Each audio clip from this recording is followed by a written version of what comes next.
분당 일산 집값이 억 단위로 하락 중이라는 그런 기사가 나오고 있습니다. 일기 신도시의 미래는 어디로 가는 걸까? 정말 궁금한데요. 부동산 시장에 어떤 변화들이 찾아올지 도움이 될 만한 자료들을 준비했다고 합니다. 일기 신도시 집값 억 단위로 떨어진다고? 네, 이 내용입니다.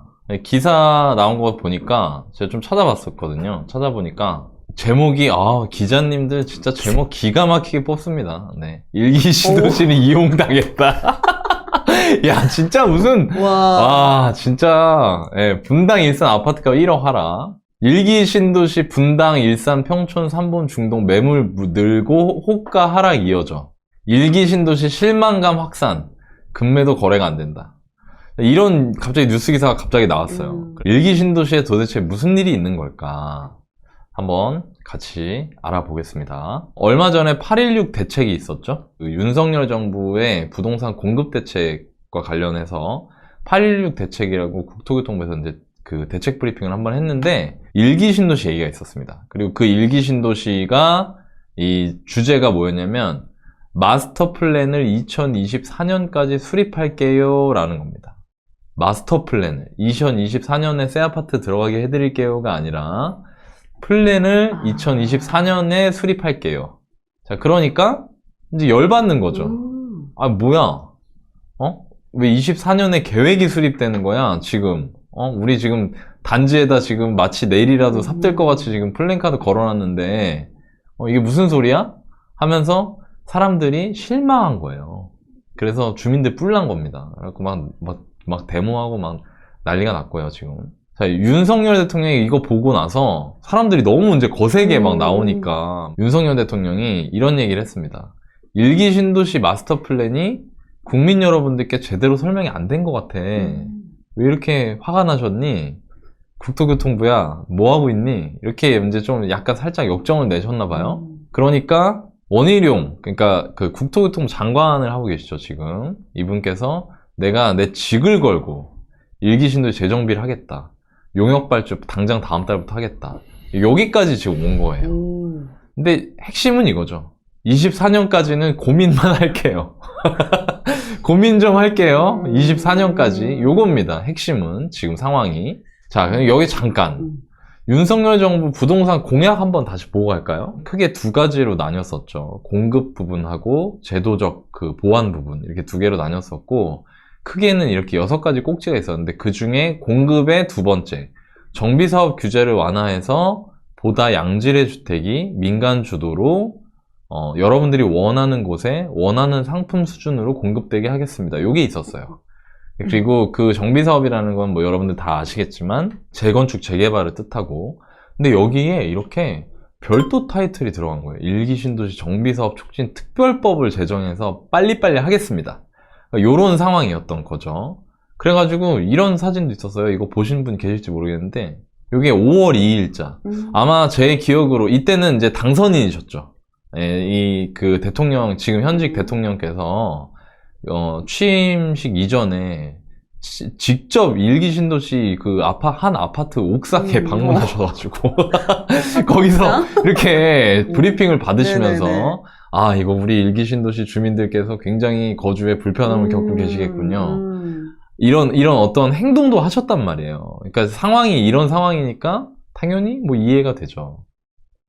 당장이라도 할 것 같았는데 24년까지 기다리라니. 그러면서 이제 화가 나신 겁니다. 자, 상황은 이렇고요. 그러면 도대체 일기 신도시라는 데가 도대체 뭐야? 어떤 데야? 어떻길래 이렇게 난리야? 그리고 어떻길래 대통령 공약에까지 들어간 거야? 그거를 제가 간단하게 말씀을 좀 드리겠습니다. 자, 수도권 일기 신도시 현황이에요. 이거는 연합뉴스에서 잘 이렇게 예쁘게 정리를 해주셔서 제가 이걸 좀 따왔고요. 여긴 이제 서울시청 기준이고요. 서울시청에서 10km, 반경 20km, 30km가 있습니다. 서울의 중심에서. 그리고 서울 중심에 약 20km 정도 되는, 요 정도 되는 거리에 일산, 중동, 평촌, 요렇게 3개의 신도시가 조성이 됐고요. 그리고 20km 조금 더 바깥쪽에 산본하고 분당 신도시가 조성이 됐습니다. 자, 이게 왜 조성이 됐냐면 이 입주 시기를 보면 그 배경을 알 수 있어요. 여기 보면 최초 입주가 전부 다 언제죠? 91년 9월, 92년, 93년. 그러니까 90년대 초반이잖아요. 우리 이제 여기 90년대생 시청자분들도 많으실 테니까 제가 간단하게 설명을 드리면 88년도에 뭐가 있었죠? 올림픽. 그렇습니다. 네, 올림픽 있었죠. 호돌이. 호돌이. 손에 손 잡고. 그 서울 올림픽이 어떤 의미를 가지냐면 우리나라가 올림픽을 한 거예요.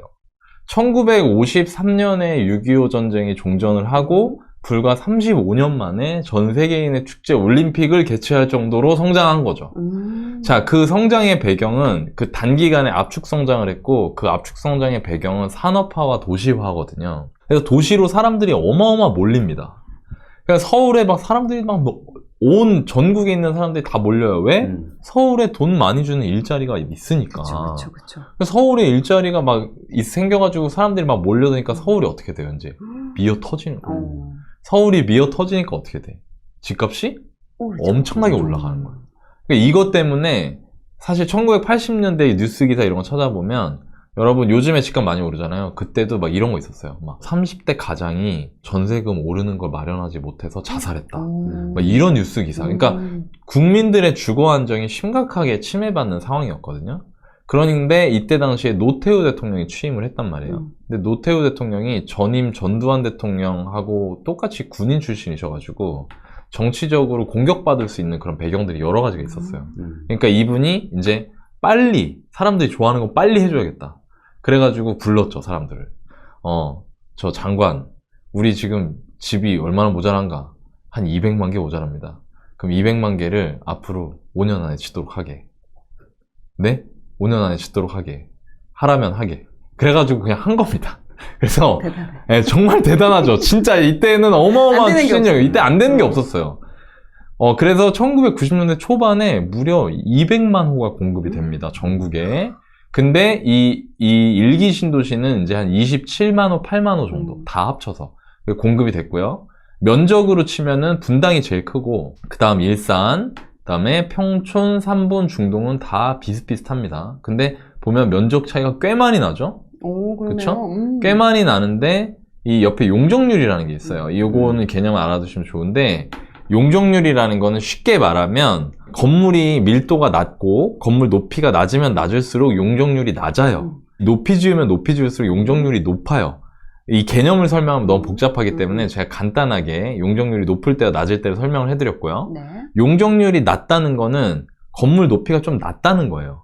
건물 높이가 낮다는 거는 쾌적하다는 거죠. 그래서 분당이랑 일산이 용적률 200% 기준으로 봤을 때 안 되잖아요. 그리고 평촌, 삼본, 중동은 높죠. 더군다나 중동은 더 높죠. 그래서 이게 그 밀도하고도 관련이 있습니다. 실제로 여러분들 중동 가보시면요, 밀도가 높아요. 인구 밀도가 맞아요. 부천시가 전국에서 거의 가장 높은 수준이거든요. 그러니까 이런 용적률이 이렇게 분포가 되고 여기에 이제 27만 호, 8만 호 정도를 이런 배경으로 지금까지 공급을 했었다. 30년 전에 입주를 한 거죠. 자, 그럼 지금은 어떠냐? 요 노란색은 전체 아파트 호수고요. 요 초록색이 노후된 아파트입니다. 노후된 아파트의 정의는 입주한 지 30년이 넘은 거, 30년 이상이 된 거거든요. 평촌은 상당히 많이 이제 30년이 넘었어요. 그리고 일산 같은 경우에도 적은데 사실 이게 앞으로 1년 사이에 막 20%씩 막 30%씩 막 늡니다. 그래서 앞으로 한 4, 5년 정도 지나면 일기 신도시는 거의 모든 아파트가 30년이 넘어가는 거죠. 그리고 여기 지도 보시면 아시겠지만 또 특징이 뭐냐면 서울이 아닌 경기도 중에 그냥 평평한 땅이 여러 개가 있는데 그 중에 그린벨트 빼고 서울의 접근성이 제일 좋은 데다 지은 거예요. 신도시를 처음 지은 거기 때문에. 그래서 여기가 어떤 특징을 갖고 있냐면 버릴 수 없는 입지와 인프라를 갖고 있습니다. 뗄 수 없는 산업이 있어요. 그러니까 옮길 수 없는 인프라가 있거든요. 그게 뭐냐면 대표적인 게 지하철이에요. 지하철을 띄어서 어디다 갖다 놓을 수가 없어. 근데 이 지하철이라는 게 우리나라 그 지하철이 1980년대부터 순차적으로 개통을 했거든요. 일기신도시 1990년대 초반에 들어갔잖아요. 저기 사람들 엄청 산단 말이에요. 그러니까 저기들 위주로 지하철을 꽂아줬다고요. 그러니까 지금 다 지나가. 일산의 3호선, 경의중앙선, 중동의 1호선, 7호선, 평촌의 4호선, 삼본의 4호선, 1호선, 분당의 분당선, 뭐 신분당선 이런 거 다 들어가잖아요. 그러니까 이게 뭐냐면 그 아주 핵심적인 거, 수도권에서 입지를 결정하는 요소 중에 가장 중요한 게 철도교통, 지하철교통인데 그 핵심 노선들이 다 지나가고 있어요. 이미 저 땅에. 그리고 또 하나 인프라가 뭐냐면 사람이 오래 살다 보면 그 동네에서 사람들이 이제 가구가 세대가 바뀔 정도의 시간을 살다 보면 전 세대가 사는 데 있어서 필요한 것들이 하나씩 생겨요. 그러니까 예를 들어서 완전 신도시는 처음에 딱 가면은 젊은 사람 위주로 그렇죠. 되거든요. 그러니까 젊은 사람 위주로 좋아할 만한 게 생겨. 음식점, 치킨집, 맥주집, 호프집. 조금 지나서 애들 크면 이제 학원이 하나씩 생겨. 학원이 하나 생기다 이제 나중에 어르신들 생기면은 뭐 병원, 뭐 약재원 이런 것도 생겨요. 그래서 지금 사실상 일기 신도시는 어린아이부터 저기 입주할 때 젊은이셨던 선배님들까지 모든 세대가 다 거주를 하는 상황이 되었거든요. 그러니까 인프라가 되게 잘 갖춰진 거예요. 그리고 또 하나는 신도시라는 거는 빈 땅에 짓기 때문에 그냥 아무렇게나 집을 짓지 않습니다. 다 계획을 하고 우리가 흔히 말하는 바둑판 형식으로 계획을 해서 미리 내다보고 멀리 내다보고 여기는 뭐 상가, 여기는 뭐 백화점, 여기는 뭐 아파트, 여기는 공원 이런 식으로 사람들이 살기에 아주 편리하게 설계가 된 곳들이거든요. 그러니까 버릴 수가 없는 거예요. 여기 아파트가 노후화된다고 하더라도 이 땅의 가치가 점점 더 높아졌기 때문에 버릴 수 없는 입지와 인프라를 갖고 있습니다. 이게 일기 신도시의 특징이죠. 그리고 또 하나는 지금 현재 제가 이게 다 계산해 봤는데 총 호수의 44% 이상이 30년이 넘었습니다. 근데 아까 제가 말씀드린 것처럼 앞으로 1년씩 지날 때 막 20%씩 늘어요. 30년이 넘는 게. 그러니까 앞으로 한 5년 정도 지나면 모든 아파트가 30년이 넘는 노후한 상황이 된다. 그러면 정리하면 이렇게 되겠죠. 철도도 있어. 그러니까 지하철 교통도 다 갖춰져 있어. 인프라도 다 갖춰져 있어. 거기서 지내는 사람들의 커뮤니티와 문화까지 갖춰져 있는데 건물이 낡아버리는 거예요. 자, 그럼 어떻게 되냐? 둘 중에 하나입니다. 원래 땅을 버리거나 그냥 거기 버려거나 아니면 뭔가 바꾸거나. 근데 여기는 바꾸기에는 입지나 인프라가 너무 잘 갖춰져 있다는 거죠. 그러니까 필연적으로 무슨 이슈가 나오게 됐느냐? 재생해야 된다. 이거 그대로 두면 안 된다. 국가적으로 너무나 큰 손실이다. 여기 지하철이랑 다 들어가는데 이거 그대로 둘 수 없습니다. 이런 이슈가 나왔고요. 사실 이런 이슈가 꽤 오래됐어요. 제가 처음 투자할 때도 뭐 분당 임장 가면 뭐 리모델링 하네 막 현수막 붙어있고 그랬었거든요. 도시재생에는 아까 제가 그 좀 전에 윤석열 정부 공약에서 말씀드린 것처럼 두 가지 종류가 있어요. 하나는 리모델링, 하나는 재건축이 있습니다. 아파트 같은 경우에는. 근데 대부분 일기 신도시에서 뭔가를 추진할 때는 지금까지는 리모델링으로 했어요. 리모델링으로 했던 이유는 재건축에 대한 희망이 거의 없었던 거예요. 안 될 것 같아. 우리는 재건축 힘들 것 같고 차라리 그냥 빨리 하자. 대표적으로 분당의 뭐 한솔주공이나 그 다음에 평촌의 이제 목련, 예, 그런 데는 이제 리모델링이 실제로 굉장히 오랫동안 이슈가 됐었고요. 제가 처음에 일기 신도시 임장 갔을 때도 저한테 거기 사장님이 막 이거 리모델링 된다고. 그때 당시 이제 2020년이 먼 미래니까 2020년 전에는 그래도 될 것 같다 막 이렇게 얘기하셨었거든요. 그런데 제가 좀 전에 공약을 보여드렸잖아요. 재건축? 재건축 되는 거야? 이렇게 된 거죠. 자, 여기서 이제 재건축이랑 리모델링을 좀 여러분들이 이 기회에 공부를 한번 해볼까요? 맞아요. 네, 이것도 알아두시면 좋죠. 도대체 왜 멀쩡하게 리모델링 할 수도 있는데 사람들이 그렇게 기다렸다 재건축하자고 하지? 그리고 일기 신도시를 왜 재건축해준다고 하니까 사람들이 막 그렇게 환호성을 질렀지? 도대체 재건축이랑 리모델링 차이가 뭐야? 이런 분들이 많아서 제가 준비를 했습니다. 네. 자, 재건축과 리모델링의 정의와 장단점을 제가 간단하게 말씀을 좀 드릴게요. 이 정의는 제가 여러분들이 알아듣기 편하게 구어체로 제가 썼습니다. 재건축은 뭐냐면요, 그냥 다 때려 부수면 다시 짓는 겁니다. 막 이게 어렵게 돼 있더라고. 막 인터넷 찾아 뭐 무슨 너무 뭐가 와닿아요. 뭐 어떻게 그런 거 몰라도 돼. 그런 거 몰라도 되고 그냥 아파트 있잖아요. 그거 엄청 낡았어. 막 물 새고 난리도 아니야. 다 때려 부수. 다 부숴. 그 평지를 만들어. 평지를 만들고 다시 짓는 거야. 이게 재건축입니다. 자, 재건축의 장점은 뭐냐? 개선 효과 크죠. 왜? 100% 개선이야, 무조건. 다 때려 부수니까. 그쵸. 완전히 다른 건물을 짓는 거야. 다 새 거를 아예 지어버리니까. 새 거를 짓는 거야, 새 거를. 100% 개선이 되니까 여러분 어때요? 그 시기에 최신 공법을 쓰는 겁니다. 여러분 요즘 새 아파트 임장 가보면 진짜 기가 막힙니다, 진짜. 너무너무 잘 해놨어요. 막 들어갔는데 갑자기 막 바람 확 나오길래 이게 뭐야 이랬는데 막 코로나 시대인데 이제 한번 털고 들어가야 되는데 그렇게 진짜 잘 짓기 때문에 개선 효과가 매우 큽니다. 뭐 단지별로 차이는 있지만 용적률이나 지분에 따라서 사업성이 매우 클 수가 있어요. 재건축 아파트가 있어요. 오래된 아파트가. 그럼 그 소유주가 있죠. 그 사람을 조합원이라고 합니다. 조합원이 예를 들어 100명이에요. 5층까지밖에 없으니까 100세대밖에 없다 칠게요. 근데 이게 만약에 10층으로 올린다. 그러면 그 아파트가 새로 지어졌을 때 200명이 들어오겠죠. 추가로 생기는, 보너스로 생기는 허공에 짓는 이 아파트를 비싸게 팔 수 있다는 거예요. 자, 비싸게 팔면 어떻게 되냐? 그럼 당연히 이 조합원들이 부담해야 되는 분담금을 줄일 수가 있겠죠. 그렇게 되는 거거든요. 그러니까 이게 만약에 낮으면 낮고 우리 아파트 5층이었는데 이거를 예를 들어 35층까지 올릴 수 있다. 이러면 진짜 대박인 거야. 이러면 오히려 돈이 막 생길 때도 있어. 그러니까 사람들이 재건축을 할 수만 있으면 이게 너무 좋다 이렇게 생각하고 있는 거죠. 단점은 뭐냐? 30년이 넘어야 돼요. 30년 넘으면 다 되는 게 아니고요. 30년 넘으면 재건축을 진행할 수 있는 자격이 생기는 겁니다.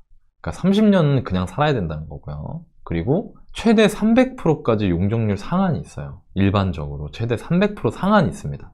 그러니까 용적률 150%짜리 아파트면 300%까지 올린다고 했을 때 이제 더블로 느는 거거든요. 근데 이걸 더 높이고 싶어도 더 높일 수가 없는 거죠. 재건축은. 그리고 재초안이라는 게 있어요. 재초안이 뭐냐면 이거 많이 들어보셨죠? 이번에 정리하세요. 재건축 초과이익 환수제입니다. 땅이라는 건 이런 논리예요. 자, 봐봐. 땅은 당신들 것이기도 하지만 공공재적 성격을 가지고 있다. 왜냐하면 땅은 국가가 임의로 늘릴 수 있는 재화가 아니기 때문에. 근데 거기서 그 이익이 발생한 걸 당신들이 그냥 다 취하는 거는 불합리하다. 그래서 국가에 일부 반납을 해라. 그럼 우리가 그걸 가지고 좋은 곳에 쓸 테니. 이겁니다. 그래서 초과이익, 3천 이상 이익이 나면 초과이익의 10%에서 15%를 국가가 환수하는 제도가 있습니다. 자, 제가 지금 말씀드린 논리를 들었을 때는 맞아. 땅은 국가에서 막 그냥 일반한테 다 풀어버리면 나중에 잘못되면 어떡해. 모든 사람이 자기 어떤 특정 사람이 다 가지면 어떡해. 그러니까 공공적 성격 인정해야지 라고 생각이 들지만 내 땅은 또 다르지, 얘기가. 그러니까 사람들, 조합원들은 싫어하죠, 이거를. 그쵸. 진행 장벽이 높아요. 이게 뭐가 높냐면 이 재건축의 단계가 여러 개가 있습니다. 여러 개가 있는데 그 중에 중간에 안전진단이라는 게 있어요. 근데 안전진단을 하면 A, B, C, D 등급이 있는데 D등급 이하여야 돼요. 그러니까 제일 진짜 위험해야 돼요. 막 무너질 것 같다. 여기는 정말로 거주하기 힘들고 건물도 위험하다. 이런 평가를 인정을 받아야만 재건축 시행을 할 수가 있습니다. 그러니까 당연히 어렵지. 그쵸. 예. 왜냐면 그걸 보는 기준이 다 다르니까. 재건축을 막는 어떤 사회적 분위기가 있다. 그럼 굉장히 빡빡하게 보고 무너지기 직전까지는 안 해줄 거야 이러고 또 반대로 막 이렇게 좀 활성화하겠다라고 할 때는 좀 느슨하게 볼 수도 있겠죠. 그렇지만 이런 게 장벽이 되는 거예요. 그리고 또 하나는 조합원의 75% 이상이 동의를 해야 됩니다. 그러니까 4명 중에 3명이 동의하지 않으면 진행할 수가 없어요. 이런 진행 장벽이 있다. 그리고 마지막으로 분담금 규모가 큰 편입니다. 왜? 다 때려 부수고 새로 지으니까. 비용이 많이 들잖아요.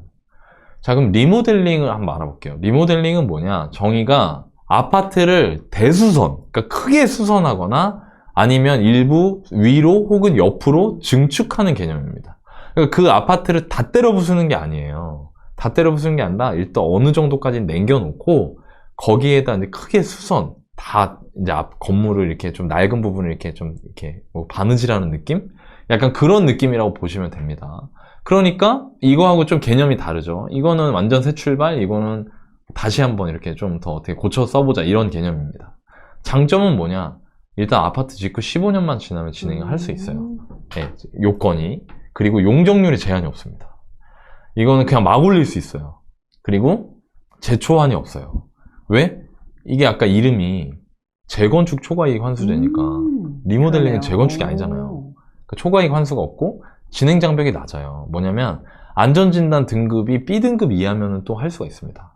그리고 동의율도 67%만 넘으면 할 수 있어요. 그러니까 아까 재건축은 4명 중에 조합원 3명이 찬성을 해야 할 수 있는데 리모델링은 3명 중에 2명이 찬성하면 할 수 있어요.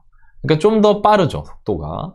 그리고 분담금 규모 적습니다. 당연히 그러겠죠? 다 때려 부수고 새로 올리는 것보다는 어느 정도 남겨놓고 이렇게 수선하는 게 비용이 덜 드니까요. 근데 단점이 있어요. 단점 뭐냐면 요거하고 반대죠. 개선 효과가 작아요. 리모델링한 아파트를 가잖아요. 물건 보면은 좀 구조가 특이해. 이 정도 연식에서 볼 수 있는 구조가 아닌 경우들이 좀 심심치 않게 있어요. 뭐 집 거실 한가운데 기둥이 있다거나. 네, 그런 경우들이 좀 있습니다. 그러니까 아무래도 사람이 그냥 허물고 새로 짓는다는 개념을 갖고 있으면 나도 최신공법 쓴 거 아파트 갖고 싶잖아. 그러니까 그런 거가 좀 단점이고요. 기존 면적의 30% 내에서만 확장을 할 수가 있어요. 확장한다 쳤을 때. 그리고 30세대 이상 일반 분양할 때는 분상제를 적용받게 돼서 사업성이 하락이 됩니다. 그러니까 이런 장단점이 있어요. 자, 그럼 여기까지 여러분들이 저하고 같이 이거 알아보셨는데, 자, 사람들 마음이 어떠냐면요. 이런 겁니다. 야, 이왕 받는 새 집, 가능하다면, 난 재건축하고 싶어.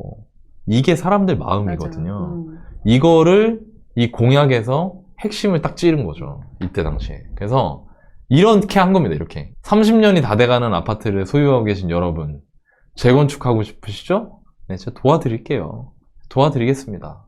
그래서, 이게 이제 그 국민의힘, 그 윤석열 대통령이 후보자 시절에 나왔던 그 원문이에요. 공약 원문인데, 그 중에 이런 게 있습니다. 부동산 정상화의 세 번째 토픽으로, 일기 신도시를 재정비하여 차세대 명품 도시로 재탄생시키겠습니다. 이렇게. 그리고 약속 보면 첫 번째, 약속이에요. 그죠? 일기 신도시 재정비 사업 촉진을 위한 특별법을 제정할게요. 내용 보면 딱 느낌 옵니다. 인허가 간소화 해드릴게요. 안전진단 완화해드릴게요. 초과이익 환수제도 완화해드릴게요. 용도 변경하고 용적률 높여드릴게요. 용적률을 높여준다는 거, 허용 용적률을 높여준다는 겁니다. 자, 아까 저하고 봤던 재건축의 단점들 생각나세요? 그것들이 다 어때요? 지금 약속에 들어있잖아요. 완화하겠다고. 기존 재건축의 단점을 완화하는 방향의 특별법을 제정하겠다고 약속을 했던 겁니다. 이런 상황에서 24년에 플랜을 발표할게요 라는 소식은 기대감의 찬물이 그쵸. 이제 끼얹게 된 거고, 그래서 여러분들이 최근에 뉴스에서 보셨던 급매가 나타난다. 1억이 떨어졌다. 이런 얘기가 나오게 된 겁니다. 자, 그러면 이제 앞으로 어떻게 되는 거예요, 너나이님? 일기신도시 재건축 어떻게 되는 거죠? 이런 궁금증이 생기실 텐데 하나씩 볼게요. 일단 재건축의 여부와 기간을 판단을 해봐야겠죠. 가늠을 해봐야 됩니다. 그리고 가격의 변화. 가격 변화도 중요하잖아요. 이거에 따라서 어떻게 변화할지 그걸 제가 말씀을 드릴게요. 일단 여러분 대통령이 약속을 한 겁니다. 그 의지가 보이잖아요. 그리고 이번에 마스터 플랜 8.16 대책에서 마스터 플랜 24년 하겠다고 하니까 또 말하잖아요. 이거 국민들한테 설명 좀 잘 드려라. 이거 속상해 하시잖아. 내가 약속했는데 내가 체면이 있지. 야, 이거 니네 이렇게 하면 어떡하니? 이렇게 한 거잖아요. 그러니까 사실 여부 자체는 이거 된다고 생각하시는 게 합리적인 거예요. 이거 될 수 있다라고 생각하는 게 합리적이죠. 다만 기간이 걸림돌인 거예요. 이게 문제입니다. 이게. 통상적으로 재건축 기간은 제가 여러분한테 좀 말씀을 드리면 이 정비구역 지정부터 준공까지가 전체 기간이고요. 요 각각의 기간들을 제가 조금 나눠가지고 뭐 물론 모든 단지가 이런 건 아닙니다. 근데 일반적으로 예, 제가 좀 설명을 드리면 그냥 퉁쳐서 10년, 15년 걸립니다. 재건축하는데. 이게 보통 일이 아니에요. 재건축이. 근데 지금 재건축을 막 뭐 정비구역 지정하고 조합 설립하고 이런 것도 아니고 그냥 정부에서 특별법 만들어주겠다고 한 상황이기 때문에 보수적으로 본다면 10년은 걸린다고 보시는 게 합리적이라는 겁니다. 다른 사례들을 봤을 때. 그리고 또 하나 문제가 또 있어요. 뭐냐면 아까 일기 신도시가 지금 20만 원 넘어 30만 원 가까이 되는데 이걸 동시에 할 수 있을까요? 아니 어렵죠. 아니 30만 가구가 어딜 가냐고 수도권에서 이거를 동시에 다 부신다고 생각을 해봐요. 무슨 전쟁 난 것도 아니고. 그럼 그분들 다 어디 가요? 옆으로 가겠죠? 옆에 아파트 어떻게 돼요? 또 오르겠죠. 미어 터지는 미어 터지는 터져. 그러니까 모든 일기 신도시를 동시에 정비할 수 없거든요. 이게 굉장히 중요합니다, 여러분. 이거 굉장히 중요해요.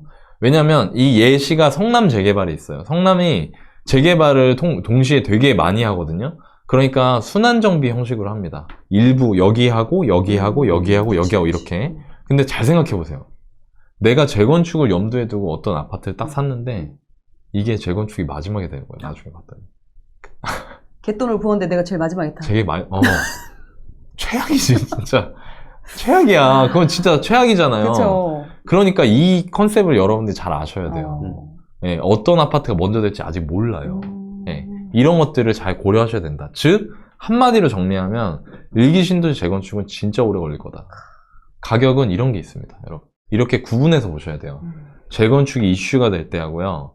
재건축이 실현이 될 때. 그러니까 이주 철거, 관리 처분 인가가 나서 이주 철거가 되는 게 이제 실현이라고 보시면 되겠죠. 그건 확실한 거죠, 그거는. 그 두 개 구분해서 보셔야 되는데, 이슈라는 거는 뭐냐면, 그냥 재건축 이슈는요, 이거랑 똑같은 거예요. 여러분들이 절대 간과하면 안 되는 게 뭐냐면, 재건축 한대요라고 했을 때 마치 이 아파트가 몇 년 있다 새 아파트가 될 것처럼 생각하면 절대 안 된다. 호재예요, 호재, 그냥. 마치 지하철이 여기 들어온대라고 했던 게 마치 3년 뒤, 4년 뒤에 지하철 여기 생길 거라고 생각하면 안 되는 것처럼 재건축 이슈는 그저 호재일 뿐입니다. 호재는 올라갈 때는 기름 역할을 하죠. 근데 침체 하락장에서는 역할을 못해요. 예. 지금 보시면 여러분 보세요. 제가 이 일기 신도시 재건축이라는 거 호재잖아요. 심지어 대통령 공약에 특별법 얘기까지 나왔습니다. 근데 일기 신도시 집값 지금 윤석열 대통령 당선되고 나서 올랐나요? 전혀 오르지 않았죠. 오히려 가격이 약간 조정을 받았잖아요. 그 얘기 뭐냐면 지금 침체장이기 때문에, 침체 분위기이기 때문에 이럴 때는 이런 호재가 작동을 잘 못해요. 실제로 윤석열 대통령 당선되고 나서 한 일주일 동안 물건 다 들어갔었거든요.